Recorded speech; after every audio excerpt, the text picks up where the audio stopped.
right, you ready for this deal? Yep. All right. You get that. All right, Evelio. Chris, you want to walk through this again? I know. I actually don't think I did any talking to the seller. Maybe I did. Was it just, this was all you, wasn't it, Evelio? Yep. No, you had no interactions with the seller on this one. No. Okay, I'm out of here then. Yeah, right. All right, Evelio, let's run through it then, my man. All right, so source. Source is it was an expired off of a text message. Text message expired. Okay. Why don't you give a little background before we dive into the numbers? Tell me what the motivation is. Time frame. Time frame. Get some context here. Okay, so the motivation was they wanted to move to a better school system for his for the seller's son. From the time I spoke to the seller first to the time I had the contract signed, took roughly about a week. Wait, wasn't this seller also very difficult? Is this the one?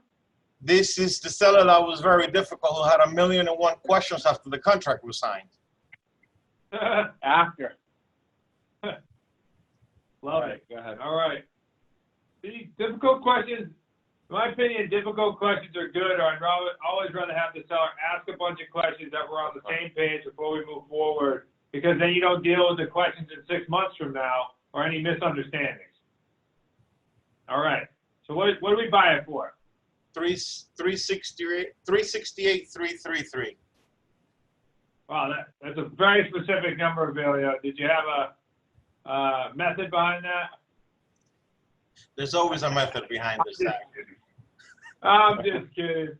All right. Terms? Terms, I signed with the seller for 36 months. Perfect. All right. What do we sell for? $399,900. $399,900. How long was that on the market for? On terms? That was also roughly on the market for a week. It was overwhelming with the response we got for it. That's crazy. Yeah. Beautiful. All right. Payday number one. Sorry. How long was it on before we got it? Well, I'm sorry. Before we took it under terms, how long was he on the market conventionally?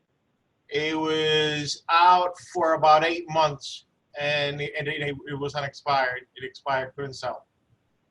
That's awesome. Okay. All right. Well, you're going to love that. All right. Pay number one.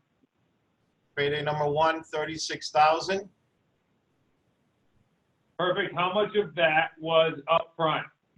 $12,000. Yeah. 12,000. Great. Okay. What's the schedule on the other 24? February 15th of 2021, we got another $12,000, and February 1st of 2022, we get the other $12,000. Remember what we said yesterday, guys? You start putting these on a spreadsheet. It gets real exciting to see that your Februarys are better than Christmas time. Yeah, New Year's are great. Okay. Criticism. All right, February's better than Christmas time. Write that one down. Maybe we'll have a new shirt next year. All right, monthly payment. The 1951 is that PITI? That is correct. Okay. 2712 is that about market rent? Is that below market rent? Just to give some context. That is way above market rent. Market rent was about the 1,900, and then we added the taxes and insurance to it. Okay, so see why everybody gets caught up in comps? It doesn't matter. What Nick would have done with Evelio is if that didn't sell, he'd start ratcheting it down and work the numbers a little differently. I remember this. Just go out and play with it. Good job. Okay, let's talk about spread. Monthly spread. 761. Wow. That's a great spread, Evelio. Yeah. Nice deal. And we're going this based on, I'm assuming you sold it to the buyer for 24 months? That is correct. Yeah, so these aren't projections of the full 36 months. This is the actual buyer in the house. As you can clearly see, if you need to do an extension, there's more profit in the deal, both from the spread and the principal pay down. And real important here, he sold the property for 12 months shorter than his original term with the seller. Now he has the ability to pivot. Really important there. Let's talk about the buyer a little bit. Yeah, Nick. Ask a little bit about the buyer. I don't remember. From what I recall, now this is kind of coming back to me, Evelio, she was someone that was expecting a big tax return, and then it was between her tax return and the bonuses she gets at work. That's where we were getting this number that she was able to contribute in February. Is that right? Is that the right buyer? Correct. Originally, when you and I spoke, we were not planning to call her. And then you said, okay, let's give her a call regardless. And once we got her on the phone, the numbers. I remember. I'm sorry, I remember that. You didn't want to call her because she had a low down payment. I said, you have to call everyone and treat it like there's nothing there on the paper. Go over with them, hey, hypothetically, what could you do for a down payment today? Yeah, I remember that. Sorry to interrupt. So you pulled Nick into the call, Evelio? Is that what happened? Yeah. Yes. Nick was on the call with me on that one. All right, so Evelio, then from the buyer perspective, tell me a little background on the buyer. So, buyer is self-employed. She had submitted the application, and we didn't see enough numbers on her. Once we called her and Nick started to ask questions, she came up with more than what we really needed to pre-qualify her. She went through the process right away and got accepted, submitted her application on a Friday. I think it was like midday. And I had the full report like 3-4 o'clock on the afternoon that same day. So we told her on Saturday that she was qualified. Evelio, this is important. What did she originally put on the next step forms that she could do for a down payment today? Originally, she had like $6,000-7,000 that she was going to be able to do as a down payment. Okay, we also have questions. We have two good questions. I'll do the one that's easy to answer first, and that is, why is the cash flow based on 24, not 36? He very smartly placed the buyer in with a huge 1-year buffer before he had to make sure that thing had to get cashed out. Smart. So as Zach said, he has wiggle room, he has time, he could sell it conventionally if it defaulted, all kinds of things he could do. That's very smart to leave that buffer. He's in control. That's why he did it. Yeah, so super clear. So the buyer has the option to buy the house on or before 24 months. Evelio has that option to buy the property on or before 36 months, which is the 12-month difference. So there will be more profit unless this person is early. And then something about marketing that you and Evelio can address next. Somebody said, I can barely read it, but where do you market it, I think? Where did you advertise for buyers that got an overwhelming response? So it was advertised on Facebook Marketplace and on Rent Links. Simple. Yeah, typical, right? Standard process. Yep. All right. Secret, so these places that we're having all of our associates advertise are highly classified, very, very secretive. There's an exclusive platform that we advise all of our associates to advertise on, and that's why we're able to get these great down payments. No, the deal is the technique after they come in, you will not have a problem finding buyers. It's what you do once they come in. Or how you massage them, yeah. Massage. All right, this is a great question. From Ed Enders, how did Nick get her from a low down payment to 36K? What's your favorite topic? Well, I just went through what she was expecting as far as bonuses with her work, tax returns. Given that she was self-employed, Evelio and I asked her, well, you know your payment schedule when you're getting payments a lot better than we do. So is there a certain time of year that you expect more income coming in?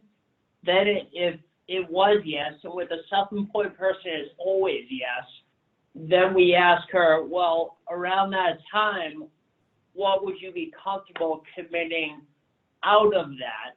Like, I think this one was getting $15,000 or $20,000 between her tax return and her bonus with work. So we asked her, out of that, how much would you be comfortable with committing towards your down payment? Then once she names that number, whatever that number is, we ask her, okay, great. Now, what about the following year? Can we just do the same thing very assumptively? And of course, she said yes. 95% of these buyers, when you ask them that question, are going to say yes. So you ask questions. Magical. Just like you do with the sellers. You ask questions. Highly classified. And we tell you what to ask. No, so the important part is that there's a process and a script and a way of communication that we teach. Nick's not a superhero. You've seen plenty. I was trained by the best. All right. I was trained by the best. All right. So just to make it simple, the process works. All you have to do is follow the process. All you have to do is use the scripts. Go right through the buyer process. You can increase your non-refundable deposits. All right. Let's look at payday number 3. So we had a price premium over $31,000. You took the principal pay down. Evelio, do you know how much that is monthly? Yes. Wow. You couldn't hear you there. Well, we can back it out. 24 months, 11 grand. That's a good yes, man. All right. Principal pay down 11,000 minus the original deposit. You get a back end of 6,900. Total profit 61,000. Without an extension. Without an extension. That's at 24 months. So there's obviously some potential deals in there or potential additional profits. So I do want to clarify something or point something out. So Evelio did not want to call this buyer, and by Nick nudging him along, whether that was you telling him to call the person or you calling them themselves, We called them together, yeah. You call them together. That little nudge just got Evelio $61,000. Mm-hmm. All right, what do we have for questions? And or Evelio, if you have any ahas that we didn't hit, feel free to chime in and we'll watch for questions. I don't think any more have come in. Yeah, Abigail Dobbin. They answer. Oh, you did? Yep. Yeah. The biggest aha on this deal was call every single buyer. You don't know how they're gonna turn out unless you speak with them. Mm-hmm. Yeah, great point. It's a good point you make, Evelio. I want it. A A lot of people don't know the background of Evelio, though. Evelio, how long did it take you to get your first deal? It took me 1.5 years to get my first deal. Okay. Now, looking back, I know I'm kind of leading you on this question, but looking back, you had a $61,000 deal, and they got one in the hopper now. Would you be okay if you had to dedicate 1.5 years to get $61,000? I would have been a lot more aggressive than I was the 1.5 years. We've been very, very aggressive on the phone. You had, in your defense, you had life happening, in job happening, in your own business. You know, you weren't just sitting around doing real estate. I agree. So this is a good question. So, okay, it took you 1.5 years. Like, what would you have done differently? Let's say there's somebody, they're sitting out there and they say, okay, well, you know, it took Evelio a little longer than I would like. What would you do differently, and what would your words of wisdom to be to people when they first get started? First off, I would be on the phone as much as I could, trying to get in contact with sellers. There's a question there. Why did he not want to call the buyer back before Nick? He didn't want to call the buyer back because they had a low down payment. You can correct me if I'm wrong, Evelio, but I think this one specific buyer had a very low down payment, and we had other buyers that we had that had a lot more that had a lot more money as a down payment. That's why we didn't want to call her. Sarah and Kevin, the taxes and insurance are built into the payment. Which insurance?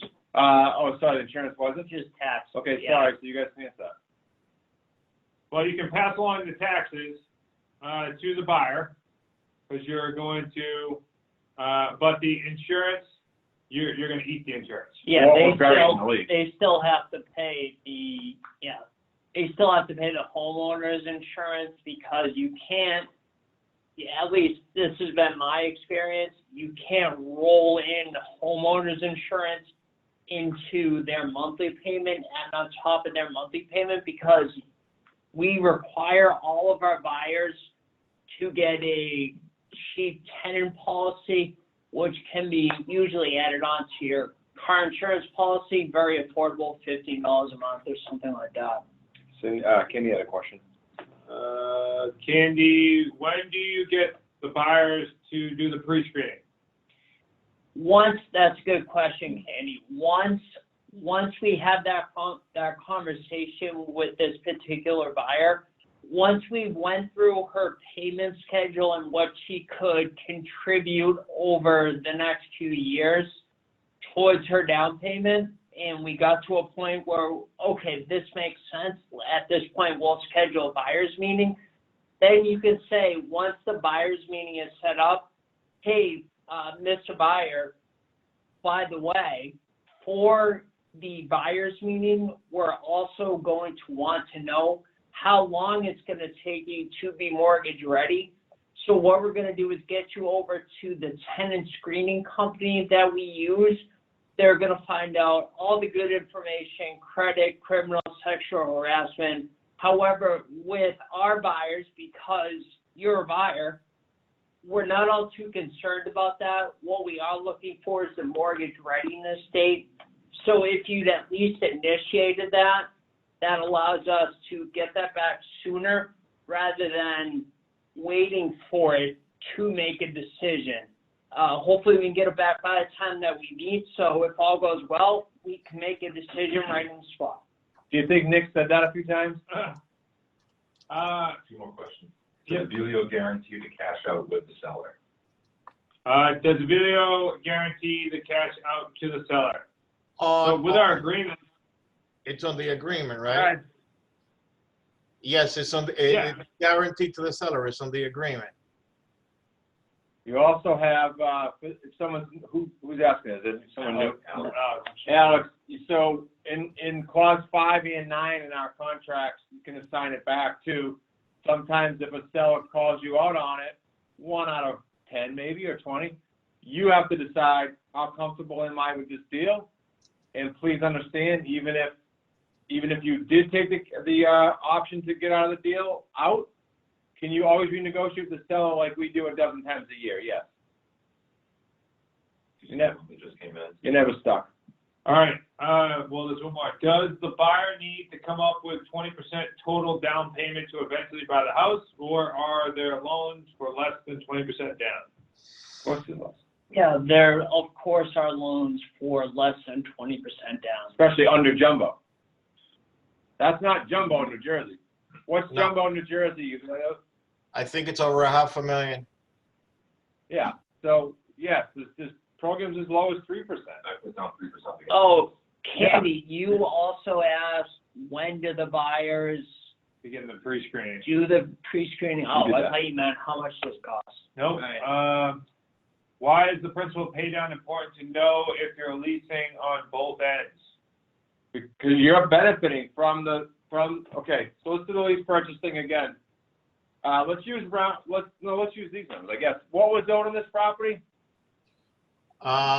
Just 'cause it's being covered on this end. I don't recall, Chris, exactly what was owed on the property. Hold on. That's not being covered. All right, so let's do this. Whoever's asking that question, let's do this. If I tie up Zach's home as a seller for $200,000, if I tie up, quote unquote, he wanted $200 in his head, but he owes $100. I'm not saying I'm buying a house for $200. It's not what I'm saying. I'm saying, Zach, on or before 36 months, I am going to pay you your $100 equity, and I'm going to pay off the underlying loan. That underlying loan will not be $100 anymore, it'll be down lower. Zach cared about one thing as a seller, Am I gonna get my 100 grand I thought I would get before I expired? I didn't get it. You're gonna give me that? Okay, I'm excited. You usually don't care about you capturing all the principal pay down because you do every time. Yeah, the principal pay down, so it's definitely a benefit, but it's also, okay, well, if the market dips slightly, that's your protection as well. Real important.